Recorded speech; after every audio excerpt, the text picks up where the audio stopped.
안녕하세요. 바른투자 커뮤니티 주식비자 양성소 멘토를 맡고 있는 이빨톡톡입니다.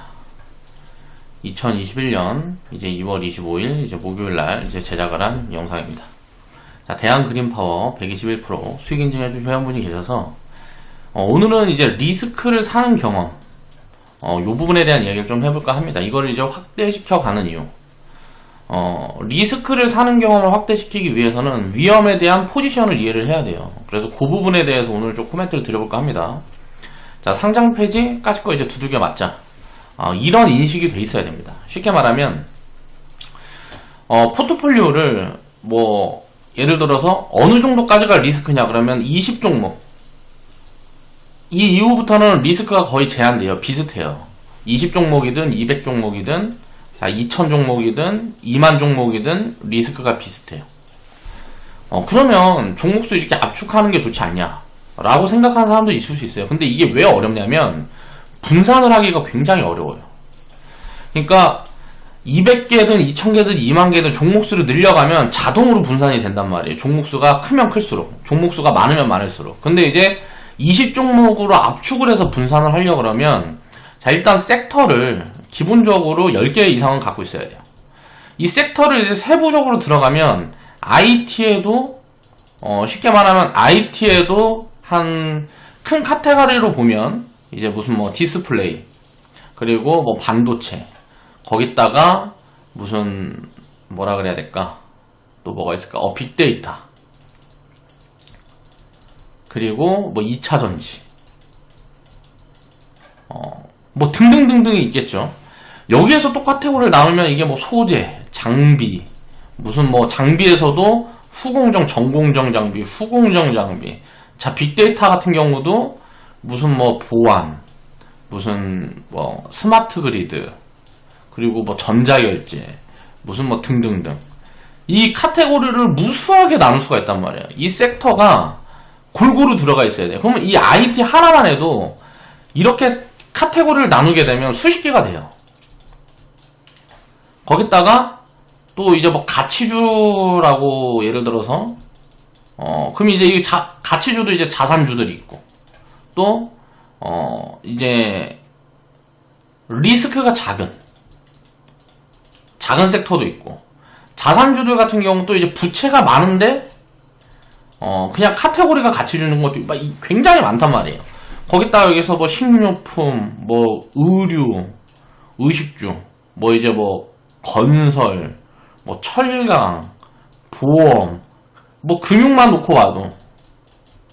자, 보험, 증권, 은행, 이렇게 카테고리가 굉장히 많이 나뉘죠. 이런 카테고리를 20개로 압축한다는 건 쉬운 일이 아니에요. 분산을 하면. 그래서 이제 적정 분산 비중이 어느 정도 됐냐.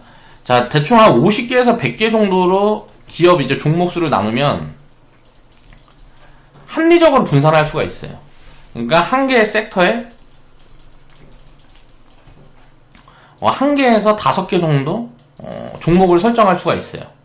50개에서 100개 정도 이제 종목수를 설정을 하게 되면.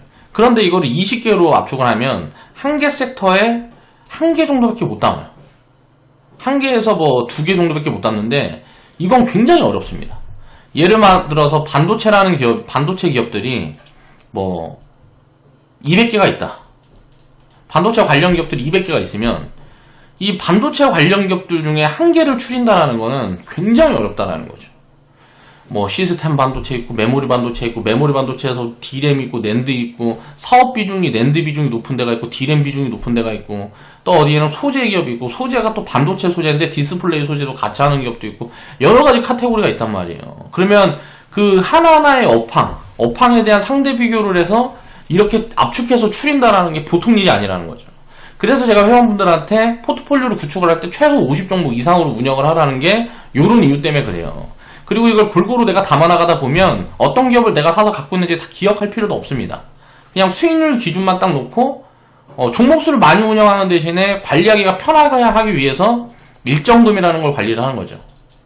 일정하게 동일한 금액으로 비중을 설정을 하게 되면 내가 실수가 있다 그러면 실수가 제한이 되는 거고 자, 리스크는 제한시키면서 기회의 폭은 늘릴 수가 있단 말이에요. 자, 그러면 이제 리스크를 사는 경험을 확대시켜야 되는 이유가 뭘까요? 리스크라는 건 뭐예요? 수익이라는 거는 딱 간단한 원리가 있습니다. 고리스크, 고리턴이.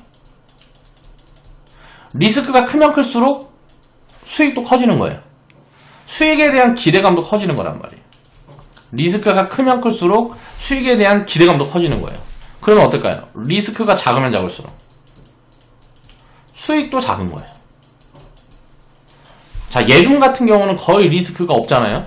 그렇다 보니까 어때요? 수익이 없어요. 가끔 이제 리스크가 작은데 수익이 많이 발생하는 경우들이 나와요. 그런 건 이제 굉장한 왜곡 포지션이에요. 금리가 5% 이상, 금리가 7% 이상.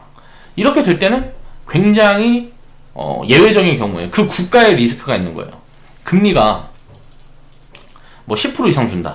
그러면 이거는 그 국가에 이제 리스크가 있는 거예요. 나라가 망할 위험이 높아진다는 거죠. 그러니까 그렇지 않은 경우에는 이렇게까지 되기가 어려워요. 그러니까 망할 위험이 작으면 당연히 수익도 작을 수밖에 없는 거예요. 리스크가 크면 리턴이 클 수밖에 없는 거고. 그러면 이 리스크라는 걸 사야 기대감을 키울 수가 있다는 거예요. 다만 리스크가 크기 때문에 어때요? 분산을 무조건 해야 되는 거예요. 분산 비중도 굉장히 작아야 되는 거고. 그럼 이거에 대한 이제 관리에 대한 측면에 대해서 회원분들한테 코멘트들을 드리고 뭐고 할 때 제가 항상 하는 말이 있어요. 바이오 같은 경우. 리스크에 대해서 먼저 언급을 합니다. 무슨 말이냐? 언제든지 망할 수 있다라고 생각하고 비중 설정을 하라 그래요. 망한다라는 가정을 두고 비중 설정을 해가는 거예요. 그게 무슨 말일까요? 망해도 내가 부담이 없을 정도의 비중을 찾아가야 되는 거예요. 그래서 예를 들어서 100개 종목 이상을 갖고 있으면 내 자산 비중이 1%잖아요. 그쵸? 요 정도가 한계선인 이유가 있고 200개 종목 이상을 갖고 있으면 내 자산 비중에서 0.5%란 말이에요. 그쵸? 500개 이상의 비중을 갖고 있으면 내 자산 비중이 0.2%예요. 자, 리스크를 많이 섞어가려면 어떻게 해야 될까요? 리스크를 많이 섞어가려면 당연히 이 비중이 낮으면 낮을수록 리스크를 많이 섞어갈 수 있는 거예요.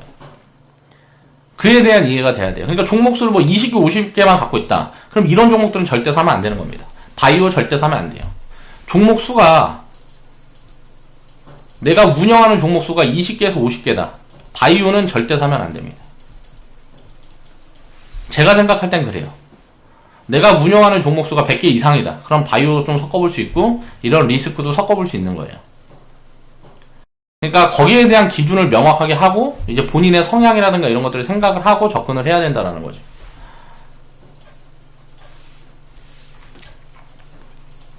자, 수익 인증해주신 회원분들 감사합니다. 이제 수익 축하드리고요. 이제 내 새끼는 금수저님 같은 경우 보면 대한그린파워 121%, 단알 138%, 하나머티리얼즈 113% 이제 수익 인증을 해주셨어요. 대한그린파워 같은 경우는 이제 800원에 사서 1170원에 이제 분할 매도 포지션을 보셨고요. 단알 같은 경우는 3,000원에서 7,000원에, 하나머티리얼즈 같은 경우는 17,000원에서 37,000원에 이제 분할 매도 포지션을 보셨네요. 절반 매도 복리계좌 보냅니다. 감사합니다. 라고 코멘트를 달아주셨고요. 신나는 바투님, 그리고 진스님, 윤희님, 그리고 내 새끼는 금수저님 일단 인증을 해주셨어요. 이 대한그린파워에 대해서 이제 제가 처음 추천을 드리고 뭐고 할 때, 풍력 테마가 움직이기 시작하면 2차 파동이 시작이 될 텐데 1차 파동은 이제 진행이 됐고 2차 파동이 시작이 되면 얘가 대장의 가능성이 있다. 그러니까 주가가 가장 많이 올라갈 가능성이 있다. 라고 이제 코멘트들을 드렸어요. 그런데 리스크가 굉장히 크다. 그래서 바이오 이상의 바이오만큼의 리스크 설정을 하고 망한다는 기준을 두고 이런 기업들은 편입을 하는 거다. 라고 코멘트를 드렸어요. 그래서 주식부장송소에는 이제 공식 추천이 안 됐고, 이제 바른투자 커뮤니티 회원분들은, 경험에 대한 축적 정도가 좀 더 있기 때문에, 이제 공식 추천도 들어가고 했어요. 자, 보겠습니다. 자, 기업이 망할 경우의 수를 가정을 하고 투기 비중을 운영하는 이유. 자, 이게 무슨 말일까요? 망할 경우의 수를 가정하고 투기 비중을 운영하는 이유. 리턴이 크기 때문이에요. 자, 0.1%의 비중으로 예를 들어서 10배 수익을 내면 1%의 수익이 만들어지는 거예요. 그러면 9개가 망해도 1개만 성공하면 본전이죠. 근데 9개가 망하고 1개가 성공하기 힘들어요. 그러니까 보통 보면 확률적으로 반타작 이상은 나올 가능성들이 굉장히 높거든요. 그러니까 그런 기준을 잡고 가는 거예요. 당연히 기간은 굉장히 장기적으로. 또 근데 이제 리스크가 크면 클수록 변동성이 크기 때문에 비중이 몰려있으면 심리적으로 불안해져요. 이 대한그린파워라는 기업도, 자, 여기서 이제 거의 하한가 근처까지 갔다가 이제 폭락이 한번 나왔을 때 있었습니다. 이날 이제 막 물어본단 말이에요. 그러면 제가 뭐라고 답을 할까요? 정확하게 그렇게 답합니다. 망하면, 마이너스 100%라고 생각을 하고, 그냥 편안하게 끄고 가세요.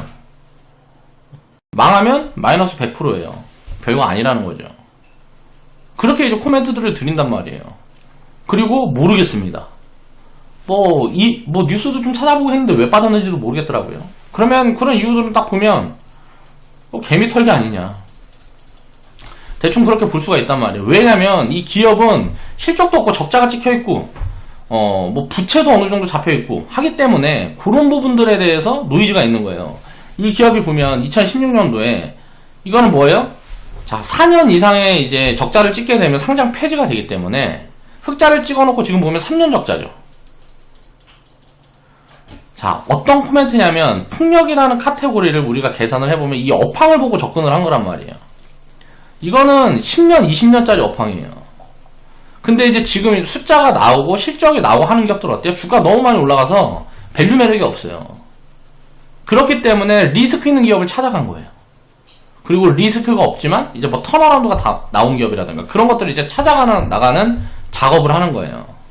이게 이제 3년 적자면 어떻게 돼요? 자, 회사가 상장 폐지시킬 거 아니면 어떻게 될까요? 4년째에는. 자, 흑자를 만들어야 되겠죠. 그러면 턴어라운드 포지션이 잡힐 수 있다. 그럼 주가가 미리 튈 수 있다. 라고 접근을 하는 거예요. 그리고 이 기업이 이제 투자를 해나가고 있는 부분들이나 이런 것들도 어느 정도 공부를 했어요. 그런데 뭐예요? 말 그대로 상장 폐지가 될 수도 있는 거란 말이에요. 이 업황이 안 좋으면, 이 풍력 업황이 좋은 것처럼 가다가 이제 투자가 좀 밀리고, 이제 뭐 정부에서 뭐 글로벌리 지금 스탠스는 이쪽 비중을 굉장히 키우겠다.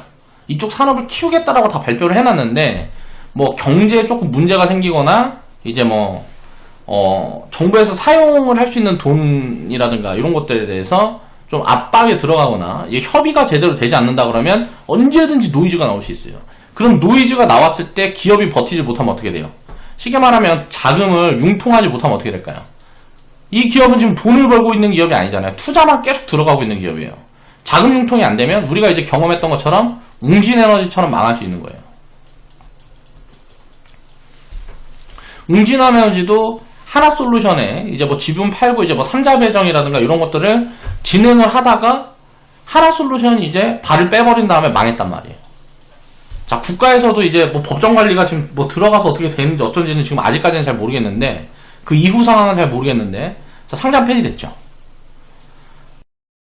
그러면 이 수순을 똑같이 밟을 수 있는 가능성들이 항상 있다라고 생각을 하고 접근을 하는 거예요. 그렇지만 왜 그럴까요?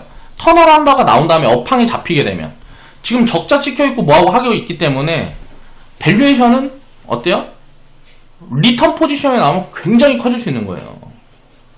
예를 들어서 이렇게 적자 계속 찍고 있다가 이익을 한 1000억을 내버린다. 자, 이때 보면 700원에서 대충 제가 이제 추천드렸던 자리는 1100원 1100원대 근처 자리로 기억을 해요. 700원에서 700원 구간대가 3721 대충 한 1000억대 구간대였단 말이에요.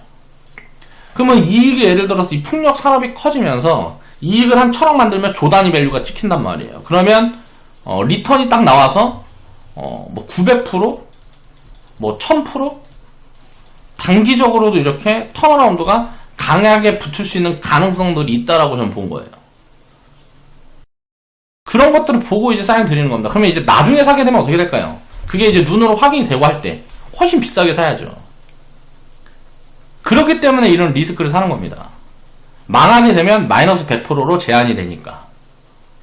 바이오 기업들도 마찬가지예요. 10년 후, 20년 후 밸류를 이게 얼만지 모르는 걸 가지고 얼만데라는 걸 계산을 해서 지금 이제 거기에서 10%만 반영할 거냐, 20%만 반영할 거냐, 20년 후에 예를 들어 신약이 성공했을 때 이게 예를 들어 5조인데 그걸 지금 10%만 반영할 거냐, 50% 반영할 거냐, 30% 반영할 거냐. 신약은 성공하지도 않았어요. 실패했는데. 무슨 말이냐면 바이오 같은 경우를 보면 자, 보통 이제 임상에 들어가면 확률이 몇 프로나 될까요? 자, 1상에 통과하고 뭐하고 하면 이제 9% 정도 됩니다, 확률이. 자, 일상 구간에서 9% 정도 돼요. 근데 이제 이 신약이 성공했을 때 약의 가치가 그냥 10조라고 계산을 해보겠습니다. 그럼 확률을 9% 입히면 어때요? 이게 가치가 얼마가 될까요? 자, 1조를 봐줄 수 있다. 왜? 확률이 9%니까 이거 성공을 해버리면 10조에다 알파가 붙는 거니까 1조 정도는 봐줄 수 있어. 임상 1상 기준에 그렇게 보는 사람도 있을 거고, 어떤 사람은 어때요? 야, 리스크가 91%이기 때문에 실패 확률이 91%이기 때문에 여기서 디스카운트를 더 줘서 2천억 정도밖에 못 봐줘. 디스카운트를 80% 더 줘야 돼. 어떤 사람은 50% 디스카운트 줘서 자 5천억 정도는 봐줄 수 있어. 여러 가지가 가능하단 말이에요. 그동안 투자 비중 계속 지나가니까 그동안 이제 유증을 할 거야. 그러면 이제 임상기간 1상에서 3상까지 진행이 되는 동안에 예를 들어서 유증을 해가지고 뭐라 그래야 되지? 개발비가 들어가는 비중이 1년에 예를 들어서 한 200억 정도 되면 이게 대충 개발기간이 10년이라고 보면 한 2천억 정도는 봐줘야 돼. 그러면 여기 1조에서 2천억을 빼면 대충 한 5천억에서 8천억 정도가 적정 밸류고 한 2, 3천억부터는 싸고 자 뭐 1조부터는 비싸. 뭐 이렇게 계산하는 사람들도 있을 거란 말이에요. 그렇지만 어때요? 이건 실패하게 되면 어떻게 돼요? 깡통 되는 거예요. 0이 되는 거예요. 자, 리스크는 0인데 여기에서 이제 2천억에서 10조까지 가면 어떻게 될까요? 수익이 20년 동안 만들어진다고 가정하면 자, 이건 50배가 되는 거잖아요. 5만 프로가 되는 거예요. 그러면 여기에서 이런 기업들을 100개를 사서 그 중에 5개, 10개만 성공하면 어떻게 될까요? 수익이 많이 나겠죠. 이런 개념인 거예요, 리스크는. 그러니까 리스크가 굉장히 크다라는 거예요. 그러면 리스크를 사는 비중 정도 되려고 그러면 최소 5년에서 20년 정도 투자를 한다라고 가정을 하고요. 0.1%에서 0.5% 정도 비중이 합리적이다라고 저는 생각을 해요. 합리적인 비중 설정이다라고 생각을 하는 거죠. 그러니까 종목당 비중을 볼 때. 그렇기 때문에 종목수가 100개 미만인 분들은 담지 말라는 거예요. 리스크가 이렇게 큰 기업들은. 그리고 종목수를 많이 운영하는 분들은 어때요? 비중이 잘게 쪼개져 있기 때문에 그냥 리스크가 보여도 업황이라든가 미래에 큰 성장을 만들어낼 수 있는 가능성들이 있다 그러면 담아갈 수가 있는 거예요. 또 이슈가 나와서 그게 이제 결과값이 나오지 않아도 주가는 미리 급등할 수 있는 거니까 기대감을 붙어서. 그렇기 때문에 확률적으로 질 수가 없는 포지션이에요. 리스크를 사더라도 비중을 잘 나눠서 운영을 하면 확률적으로 변동성이라는 게 있기 때문에 질 수가 없는 포지션이라는 거죠. 전체 포지션에서. 어떤 한 개, 두 개의 포지션에선 실패가 가능합니다. 근데 50개, 100개 정도의 비중을 설정을 해서 이렇게 장기적으로 운영을 하면 이 변동성이라는 게 사이에 끼기 때문에 실패가 불가능한 포지션이에요. 리스크를 사는 포지션도 비중 설정만 잘 돼 있다 그러면 이거는 어때요? 실패가 불가능한 포지션이다. 그렇기 때문에 이런 부분들에 대한 경험을 확장시켜드리기 위해서 리스크 있는 기업들도 리딩을 하는 거예요. 그걸 이제 이해해 가야 된다라고 생각을 하고 그걸 이해할 수 있는 수준 정도의 이제 좀 뭐라 그래야 될까? 경험이 어느 정도 회원분들이 확장돼 있다라고 생각을 하기 때문에 그런 거예요. 자, 이런 것들을 이제 이해를 해야 된다는 거죠. 그러니까 3년 적자 기업도 보통 이제 투기 비중을 설정해서 운영하는 사람들은 이제 업황이 살아있는데 3년 적자 기업 같은 경우에는 제가 이제 자율주행 테마에서도 NCN이라는 기업을 추천을 드렸었잖아요. 이 3년 적자 포지션이 굉장히 좋은 포지션이 돼요. 트레이딩 포지션으로. 무슨 말이냐? 4년째 적자가 되면 상장 폐지가 된단 말이에요. 그리고 이거는 이제 뭐 지주사 같은 경우는 뭐라 그래야 돼? 연결하고 뭐로 나뉘는데 아무튼 그건 이제 나중에 이야기를 하고. 그럼 이제 4년이 되면 상장 폐지가 되기 때문에 4년째는 어때요? 회사에서 요 실적을 관리해야 돼요. 그럼 그게 그 시점부터 턴어라운드 포지션이 잡힐 가능성이 굉장히 높아요. 여기에 대한 계획을 미리 세워놓는다고요, 기업이. 상장 폐지를 면하기 위해서 뭐 유증을 받는다라든가 이런 기업이 이제 공식적으로 유증을 하면 어떻게 돼요? 자, 일반 투자자들은 여기에 이제 돈 안 태우겠죠. 모르니까 이런 리스크가 보이니까 돈 안 태운단 말이에요. 그러면 이제 돈을 융통할 수 있는 구간들을 미리 만들어 놓는 경우들이 많아요. 내가 이제 예를 들어서 CEO가 사비를 털어서 이제 유상증자에 참여하는 경우도 있고 다른 기업에서 투자를 받아서 3자 배정으로 참여하는 경우도 있고. 그래서 3년 적자 기업들 중에 업황이 살아있는 기업들은 확률적으로 굉장히 포지션이 좋습니다. 그러니까 이런 리스크를 사는 포지션이 나오는 거예요. 이거는 진짜 고수 중에 고수들만 알고 있는 이제 기술적인 포인트 정도 돼요. 그러니까 생각보다 확률이 굉장히 높아요. 단기적으로 수익이 나올 수 있는 포지션이. 근데 가끔은 이제 실패하는 포지션들도 나오는데 경제가 안 좋고 업황이 안 좋을 때는 망하는 기업들도 많이 나와요. 그러니까 그런 것들을 내가 정확하게 잡아나갈 수가 없기 때문에 이 리스크라는 걸 인정을 하고 이제 섞어볼 수 있는 포지션이라는 거죠. 그러니까 기업이 망할 경우의 수라는 걸 항상 생각을 하고 거기에 맞춰서 비중 설정을 해서 투기 비중을 운영을 하는 거라는 거예요. 바이오 같은 경우도 마찬가지고 이런 적자 기업들도 마찬가지예요. 그런 것들을 생각을 하다가 턴어라운드 포지션이 제대로 잡혀버리면 여기에서 이제 만약에 흑자가 딱 찍히고 턴어라운드가 잡혀서 이익을 뭐 100억, 500억 이렇게씩 이익이 잡히는 포지션들이 나오면 주가는 그 자리에서 다이렉트로 막 10배, 20배가 그냥 바로 다이렉트로 튀는 경우들도 많아요. 이런 것들은 우리가 알 수가 없어요.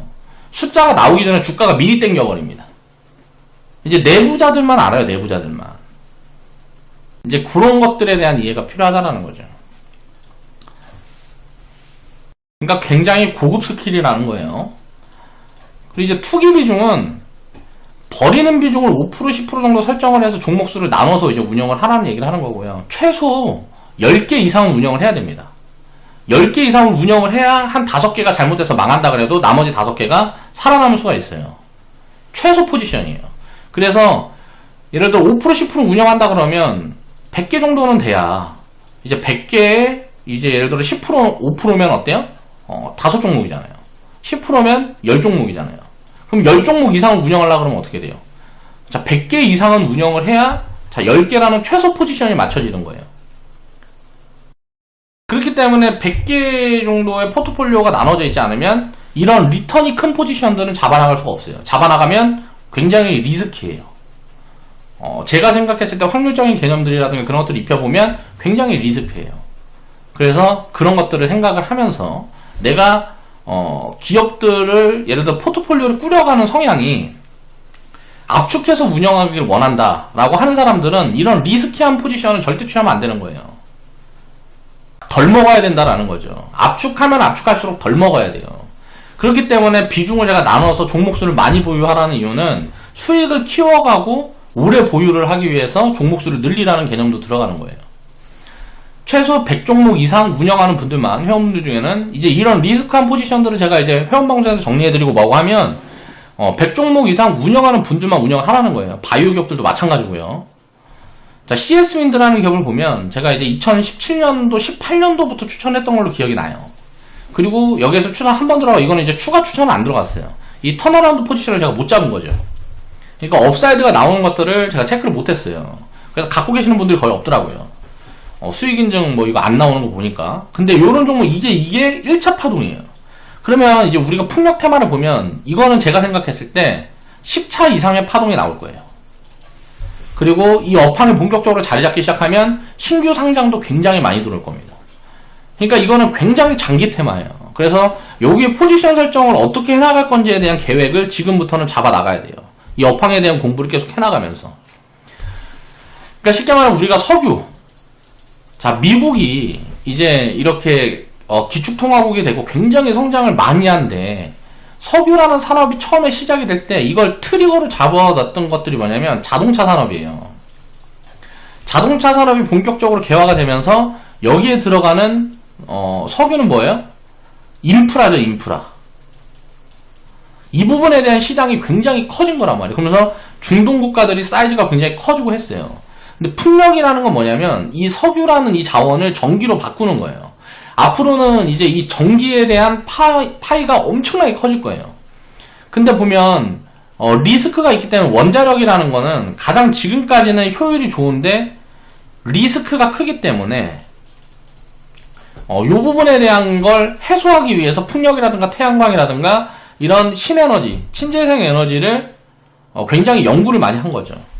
그래서 지금 이 전기가 앞으로는 이제 소비재의 어떻게 보면 핵심이 될 건데, 소비재 핵심이 될 건데, 이 원자력의 뭐라 그래야 될까? 생산 비용, 생산 비용을 이제 원자력보다 효율이 원자력이 아니고 석탄보다 생산 비용을 낮추는 데 성공을 했단 말이에요.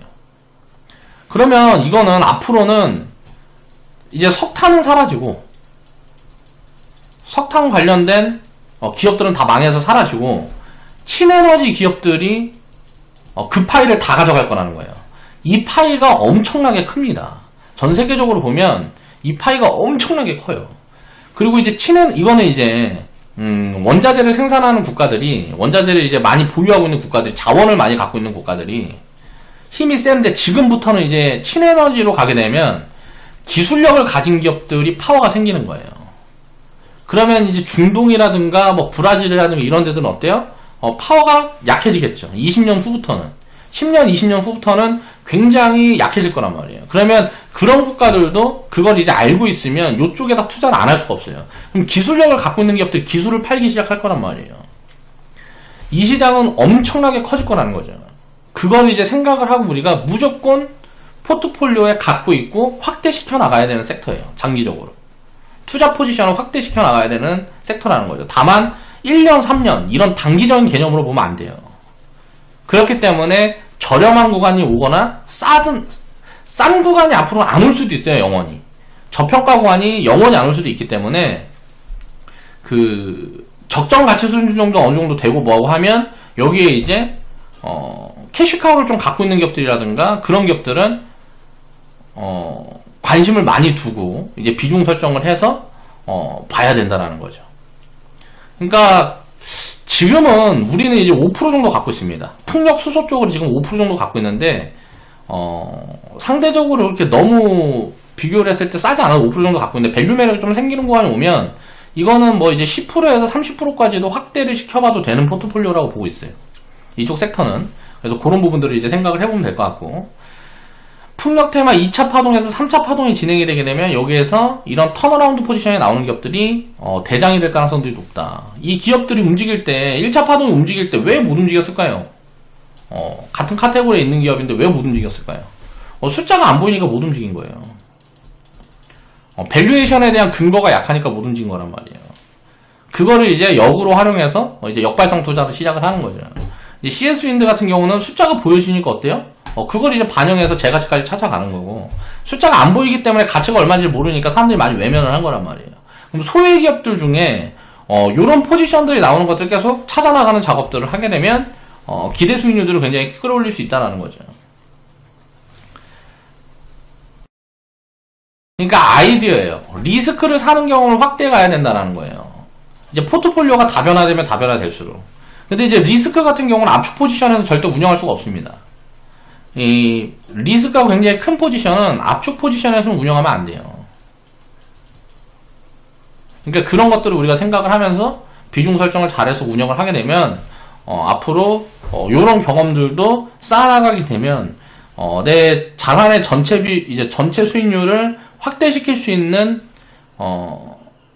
장기 수익률을 확대시킬 수 있는 좋은 포지션이 될 수 있다는 거예요. 리스크가 많이 큰 기업들도.